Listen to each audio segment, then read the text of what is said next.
আসসালামু আলাইকুম রহমতুল্লাহ।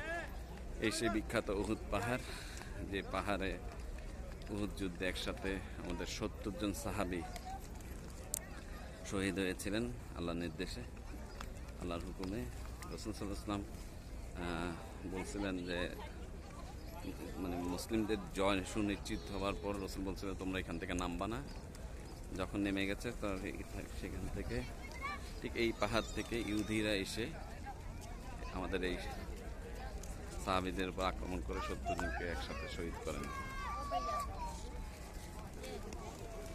এখানে এই যে কবরস্থান, যে সমাধিস্থল, যেখানে প্রিয় নবী হযরত মুহাম্মদ সাল্লাল্লাহু আলাইহি সাল্লামের চাচা আমির হামজা এই সময় আছেন।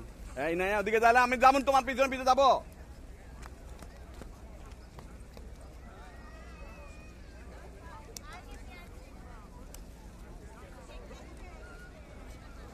সবাই আমাদেরকে রহমত দান করুক।